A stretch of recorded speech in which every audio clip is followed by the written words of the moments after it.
कैसे हैं आप? आज हम पढ़ेंगे कक्षा 7 का पाठ 14 जिसका नाम है विद्युत धारा और इसके प्रभाव।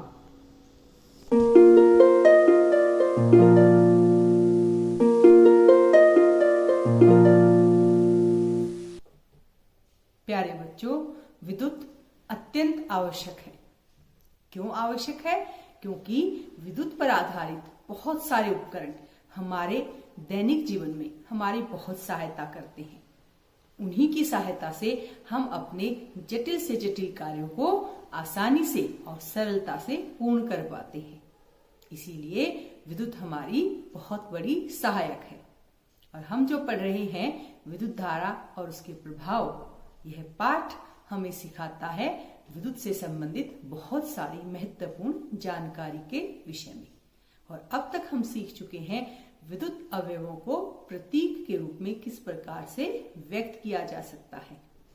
और आज जो हम पढ़ने वाले हैं वह आधारित है विद्युत धारा के तापीय प्रभाव पर। आप चौंक गए होंगे, तापीय प्रभाव और वह भी विद्युत धारा का। जी हाँ बच्चों, विद्युत धारा के अपने बहुत सारे प्रभाव होते हैं, जैसे विद्युत धारा के तापीय प्रभाव, चुंबकीय प्रभाव।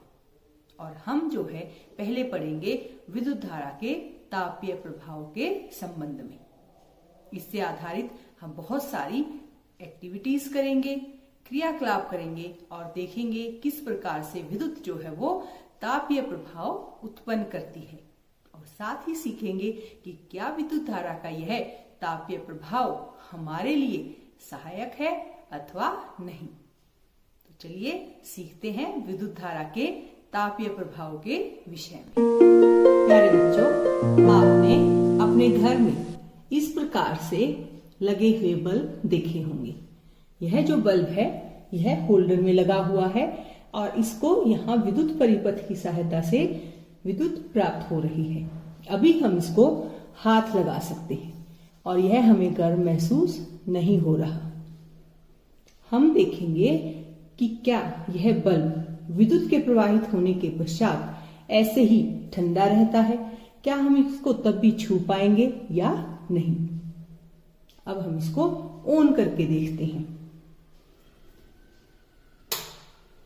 यह बल्ब ऑन हो गया है और कुछ समय इसको ऐसे ही दीप्त रहने देते हैं कि अगर यह बल्ब गर्म होता है तो उसका कारण क्या होगा?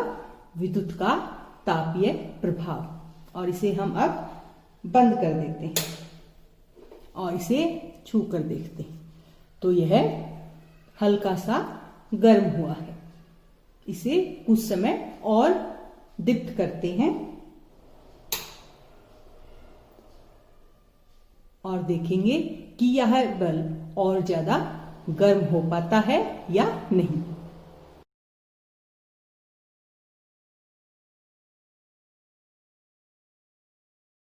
और अब हम इस बल्ब को छूते हैं तो यह थोड़ा सा गर्म हो गया है। जब यह बल्ब काफी समय तक दीप्त रहता है तो हम इसे आसानी से छू नहीं पाएंगे, क्योंकि इसमें विद्युत का तापीय प्रभाव इसे तप्त कर देता है। ध्यान रहे, जब भी कभी आप विद्युत के आसपास कोई कार्य करें तो अपनी सुरक्षा का अत्यंत ध्यान रखें और अकेले कभी भी विद्युत के आसपास न जाएं। और अब हम इसे दोबारा से छू कर देखते हैं और अब हम इस बल्ब को छू नहीं पा रहे। यह बल्ब गर्म हो गया है और इसका कारण क्या है? विद्युत का तापीय प्रभाव। प्यारे बच्चों, इस क्रियाकलाप के पश्चात आइए सीखें विद्युत के तापीय प्रभाव की क्या परिभाषा होगी। प्यारे बच्चों, जब किसी तार से कोई विद्युत धारा प्रवाहित होती है तो वह तप्त हो जाता है, यानी गर्म हो जाता है। और इसी प्रभाव को विद्युत धारा का तापीय प्रभाव कहते हैं। तो यह हुई अपनी परिभाषा विद्युत धारा के तापीय प्रभाव की। प्यारे बच्चों, क्या आप किसी ऐसे विद्युत साधित्र का नाम बता सकते हैं जिसमें विद्युत धारा के तापीय प्रभाव का उपयोग होता है? सोचिए और ऐसे साधित्रों की एक सूची बनाइए। चलिए मैं आपकी सहायता करती हूँ। आपने कमरों को गर्म करने अथवा खाना पकाने में उपयोग होने वाले विद्युत तापक या हीटर अवश्य देखे होंगे। इन सभी में तारों की एक कुंडली होती है। तार की इस कुंडली को विद्युत तापन अवयव या एलिमेंट कहते हैं। आपने यह ध्यान दिया होगा कि जब इन साधित्रों को विद्युत मेंस से संयोजित करके स्विच को ऑन की स्थिति में लाते हैं तो इसके अवयव रक्त तप्त होकर ऊष्मा देने लगते हैं और इसी ऊष्मा का उपयोग हम खाना बनाने, कमरे को गर्म करने या कपड़ों को प्रेस करने में इस्तेमाल करते हैं। यानी विद्युत का तापीय प्रभाव हमारी बहुत मदद करता है। तो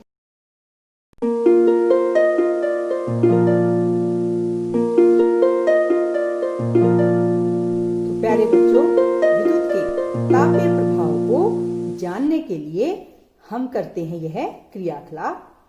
यह जो हमारे पास है इसे हम प्रेस कहते हैं और यह जो है विद्युत धारा के तापीय प्रभाव पर आधारित होती है। अभी हम इसको स्विच से जोड़ते हैं और फिर देखते हैं किस प्रकार से विद्युत धारा के प्रवाहित होने पर यह जो प्रेस अभी ठंडी है, जिसको हम अभी हाथ लगा करके देख सकते हैं और हमें इस पे कोई भी तापीय या ऊष्मा या गर्म महसूस नहीं हो रही। अब हमारे पास यहाँ एक कपड़ा है, रुमाल, जिसमें ये आपको सलवटें अलग से नजर आ रही हैं।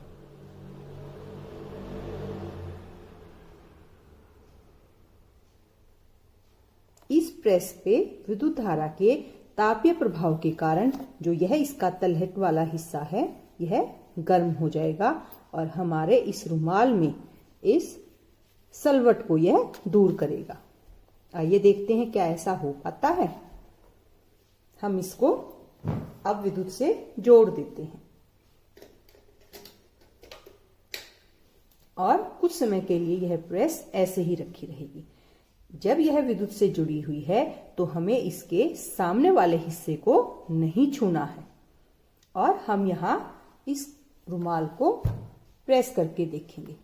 आपको यहाँ जो बल्ब नजर आ रहा है यह इस समय जल रहा है, यानी दीप्तिमान बल्ब दिखाता है कि हमारा जो विद्युत परिपथ है वह पूर्ण है और विद्युत धारा प्रवाहित हो रही है।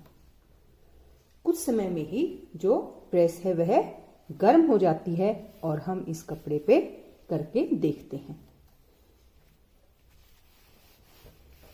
और जैसा कि आप देख पा रहे हैं, यहाँ जो सलवट थी वह बिल्कुल हट गई है और यह किसकी वजह से संभव हो रहा है? विद्युत के तापीय प्रभाव के कारण।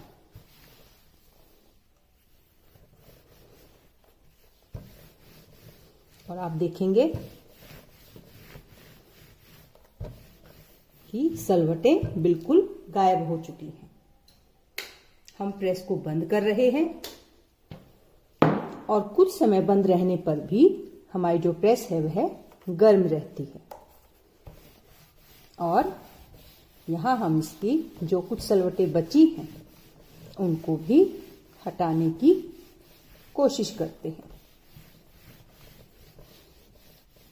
अभी आपको प्रेस की तलहटी वाला हिस्सा यानी जो गर्म होता है उसे नहीं छूना है। यह खतरनाक हो सकता है, आपका हाथ जल भी सकता है, तो इसे ना छुएं। हम इसे अच्छे से, ये देखिए, आप देख पा रहे हैं जो हिस्सा यहां से पहले मुड़ा हुआ था वह अब बिल्कुल सीधा हो गया है और यह अब अच्छे से प्लेन हो गया है। तो यह किस वजह से संभव हुआ? विद्युत के तापीय प्रभाव के कारण। तो विद्युत हमारे दैनिक जीवन में अत्यंत सहायक है और बहुत सारे महत्वपूर्ण कार्य हम विद्युत की वजह से पूर्ण कर पाते हैं। अभी भी जो प्रेस है उसको हम हाथ नहीं लगा पा रहे क्योंकि जो यह हिस्सा है वह गर्म है। तो इसे हम कुछ समय के लिए ऐसे ही छोड़ देंगे और जब यह ठंडा हो जाएगा तब हम इसको छू सकते हैं। ध्यान रहे, कभी भी विद्युत उपकरण हो तो उन्हें प्लग में लगा हुआ ना छोड़ें, उन्हें तुरंत वहां से निकाल लें। तो यह हमने सीखा विद्युत के तापीय प्रभाव के विषय में। प्यारे बच्चों, अभी आपने सीखा किस प्रकार से विद्युत इस्त्री यानी प्रेस विद्युत के तापीय प्रभाव का इस्तेमाल करके हमारे कपड़ों को बिल्कुल सलवटों से फ्री यानी निजात दिला देती है और हमारे कपड़े हो जाते हैं एकदम से शानदार सुंदर। तो यह किस वजह से हुआ? विद्युत के तापीय प्रभाव के कारण। और ऐसे ही बहुत सारे उदाहरण और उपकरण हमारे आसपास के दैनिक जीवन में हमें नजर आते हैं। प्यारे बच्चों, विद्युत धारा जब एक तार से गुजरती है तो वह प्रभाव उत्पन्न करती है और उसमें से एक प्रभाव हम जो आज सीख रहे हैं वह है विद्युत का तापीय प्रभाव। अब किसी भी तार से जब विद्युत धारा गुजरती है और वह तापीय प्रभाव उत्पन्न करेगी तो वह कितनी ऊष्मा उत्पन्न करेगी, यह किन पर आधारित है? आइए जानते हैं इसी के विषय में। प्यारे बच्चों, किसी भी तार में उत्पन्न ऊष्मा का परिमाण किन चीजों पर निर्भर करता है? ऐसे कौन से गुणधर्म हैं जिन पर किसी तार में उत्पन्न ऊष्मा का परिमाण या मात्रा निर्भर करती है? प्यारे बच्चों, किसी भी तार में कितनी ऊष्मा उत्पन्न हो सकती है यह मुख्यतः 3 चीजों पर निर्भर करता है। सबसे पहला है कि वह तार किस पदार्थ यानी कौन सी धातु से बना है, और दूसरा है उस तार की लंबाई, और तीसरा है तार की मोटाई। यानी किसी भी तार में उत्पन्न ऊष्मा का परिमाण उस तार के पदार्थ, उसकी लंबाई तथा मोटाई पर निर्भर करता है। अतः विभिन्न आवश्यकताओं के लिए विभिन्न पदार्थों तथा विभिन्न लंबाई एवं मोटाई के तार उपयोग किए जाते हैं और यह तो हम अपने आसपास और अपने घरों में भी रोज देखते हैं कि अलग अलग लंबाई और अलग अलग मोटाई के तार हमारे आसपास इस्तेमाल किए जा रहे हैं।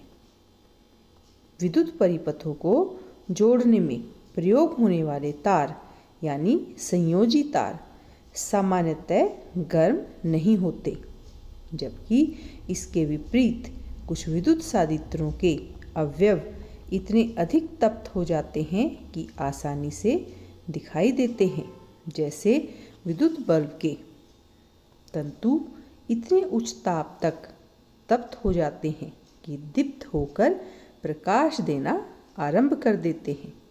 अभी हमने इस विद्युत बल्ब को जला करके देखा था। विद्युत बल्ब का उपयोग प्रकाश के लिए किया जाता है, परंतु बल्ब ऊष्मा भी देते हैं। बल्ब की ऊष्मा यहाँ वांछनीय नहीं है, इससे विद्युत की क्षति होती है। इस क्षति को बल्बों के स्थान पर प्रतिदीप्त नलिकाओं यानी फ्लोरेसेंट ट्यूबलाइट का उपयोग करके कम किया जा सकता है। सहंत प्रतिदीप्त लैंप यानी CFLS भी विद्युत की क्षति में कमी करते हैं और इसे हम अपने जो सामान्य बल्ब होल्डर हैं उन्हीं में आसानी से लगा सकते हैं। यानी प्रतिदीप्त नलिकाएं और CFL के इस्तेमाल से हम बिजली को बचा सकते हैं। तथापि बल्बों, प्रतिदीप्त नलिकाओं अथवा CFL को क्रय करने से पहले इन पर हमें भारतीय मानक ब्यूरो के ISI चिन्ह को देखना चाहिए। वास्तव में किसी भी विद्युत साधित्र का क्रय करने से पूर्व इस चिन्ह को अवश्य देखना चाहिए। ISI चिन्ह यह सुनिश्चित करता है कि सादित्र के निर्माण में सुरक्षा संबंधी सभी शर्तों का ध्यान रखा गया है और इसके उपयोग से ऊर्जा की क्षति कम से कम होती है। प्यारे बच्चों, यदि किसी तार से बड़े परिमाण की विद्युत धारा प्रवाहित होती है तो तार इतना अधिक तप्त हो सकता है कि वह पिघलकर टूट जाए। परंतु क्या यह संभव है कि कोई तार पिघलकर टूट सकता है? बिल्कुल। कुछ विशेष पदार्थों के बने तारों से जब अधिक विद्युत धारा प्रवाहित होती है तो वे शीघ्र ही पिघलकर टूट जाते हैं और इस युक्ति का इस्तेमाल किया जाता है विद्युत फ्यूज में। आइए आपको दिखाते हैं विद्युत फ्यूज कैसा होता है। प्यारे बच्चों, यह है विद्युत फ्यूज जिसे हम इस्तेमाल करते हैं अपने घर के विद्युत परिपथ में। इसको यह इस प्रकार से इस्तेमाल किया जाता है। यह जो लगा हुआ है इसमें, यह इसका फ्यूज है। जब बहुत अधिक मात्रा में यहां से इस तार से विद्युत गुजरती है तो यह तार अत्यधिक गर्म हो जाता है और अत्यधिक गर्म होने की वजह से यह तार जो है वह टूट जाता है पिघलकर, और पिघलकर टूट जाने के कारण हमारा जो परिपथ है वह क्षति से या संभावित आग से बच जाता है। इसको हम इस प्रकार से लगाते हैं तो यह सॉकेट के साथ जुड़ जाता है और अपने कार्य को पूर्ण करता है। और यहाँ जब यह टूट जाता है तो हम इसको निकाल करके यहाँ से बदल भी सकते हैं। तो यह फ्यूज जो है वह हमारी सुरक्षा युक्ति है, यानी यह हमारे विद्युत परिपथ को किसी भी आग या नुकसान से बचाता है। विभिन्न प्रकार के कार्यों के लिए हमारे घरों में विभिन्न प्रकार के फ्यूज उपयोग किए जाते हैं। विद्युत परिपथ में अत्यधिक विद्युत धारा प्रवाहित होने का एक कारण विद्युत तारों में परस्पर सीधा संपर्क भी होता है। ऐसा टूट फूट अथवा तारों के विद्युत रोधन के हटने के कारण हो सकता है। और जानते हो इसे हम क्या कहते हैं? शॉर्ट सर्किट यानी लघु पतन। और अत्यधिक धारा प्रवाहित होने का एक कारण एक ही सॉकेट से कई युक्तियों को संयोजित करना भी हो सकता है। जैसे हम किसी भी एक सॉकेट में 3 प्लग या 4 प्लग वाला जॉइंट लगा लेते हैं। इससे क्या होगा, हमारे परिपथ में अतिभारण यानी बहुत ज़्यादा भार हो जाएगा और उस एक पॉइंट की जितनी क्षमता होगी उससे अत्यधिक भार उस पर आ जाएगा। और इसीलिए हम अक्सर समाचारों में अतिभारण तथा लघुपतन के कारण लगने वाली आग के विषय में पढ़ते हैं। इसके साथ ही बच्चों, विभिन्न प्रकार के कार्यों के लिए भिन्न भिन्न प्रकार के फ्यूज उपयोग में किए जाते हैं। जैसा कि आप चित्र में देख सकते हैं, यह हमारे घरों में उपयोग होने वाले फ्यूज दर्शाए गए हैं, जबकि यहाँ पर दर्शाए गए फ्यूज़ों का व्यापक उपयोग विद्युत सादित्रों में किया जाता है। प्यारे बच्चों, हमें विद्युत परिपथ और इससे संबंधित सभी उपकरणों को कभी भी अपने आप ठीक करने की या जांच पड़ताल करने का प्रयास नहीं करना चाहिए। तथापि आप विद्युत परिपथों की मरम्मत करने वाली दुकान पर जाकर बेकार हो गए फ्यूज़ों की नए फ्यूज़ से तुलना कर सकते हैं। प्यारे बच्चों, अब मैं आपको कुछ चित्र दिखाऊंगी और आप पहचानेंगे यह चित्र क्या दर्शाता है। आओ दोहराएं। बच्चों, आओ दोहराएं में सबसे पहले इस चित्र को ध्यानपूर्वक देखिए और बताइए यह चित्र क्या दर्शाता है।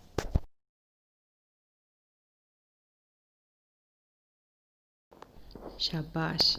यह चित्र दर्शाता है विद्युत परिपथ का परिपथ आरेख। अब आपके सामने यह चित्र प्रस्तुत है। इस चित्र को ध्यानपूर्वक देखें और पहचानें यह क्या दर्शाता है।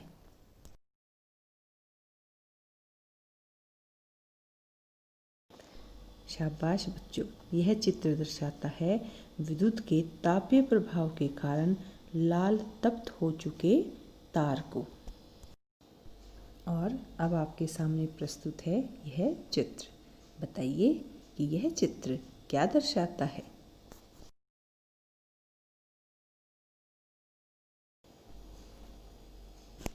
और यह चित्र दर्शाता है विद्युत बल्ब के दीप्त तंतु को।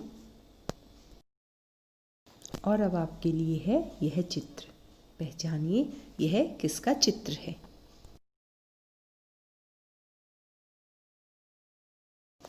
और यह चित्र है विद्युत फ्यूज का। आपने एकदम सही पहचाना। शाबाश। और प्यारे बच्चों, अब समय है कि हमने आज अपने इस पाठ से क्या क्या सीखा। सबसे पहले आइए देखते हैं कि हमने कौन से प्रमुख शब्द आज सीखे हैं। और ये रहे वे शब्द जो हमने आज सीखे हैं। सबसे पहले है विद्युत परिपथ, फिर लघुपथन, और तीसरा प्रमुख शब्द हमने सीखा है विद्युत फ्यूज, और चौथा और सबसे महत्वपूर्ण है विद्युत का तापीय प्रभाव। साथ ही हमने सीखा कि जब किसी तार से कोई विद्युत धारा प्रवाहित होती है तो वह तार तप्त हो जाता है। यह विद्युत धारा का तापीय प्रभाव कहलाता है। और बच्चों, इस प्रभाव के बहुत से अनुप्रयोग हमने आज के इस पाठ में सीखे हैं, जैसे विद्युत प्रेस, विद्युत हीटर, और कुछ विशेष पदार्थों के बने तारों में से जब उच्च विद्युत धारा प्रवाहित होती है तो वे गर्म होने से पिघलकर टूट जाते हैं। यह भी हमने आज के पाठ में सीखा है। और इन पदार्थों का उपयोग विद्युत फ्यूज के निर्माण में किया जाता है। और ये विद्युत फ्यूज हमारे बड़े काम के हैं। क्यों? क्योंकि ये विद्युत परिपथ को क्षति तथा आग से बचाते हैं। इसीलिए इन्हें सुरक्षा युक्ति भी कहते हैं। तो प्यारे बच्चों, यह था अपना आज का पाठ, जिसमें हमने सीखा विद्युत धारा के तापीय प्रभाव के विषय में। फिर मिलेंगे। धन्यवाद।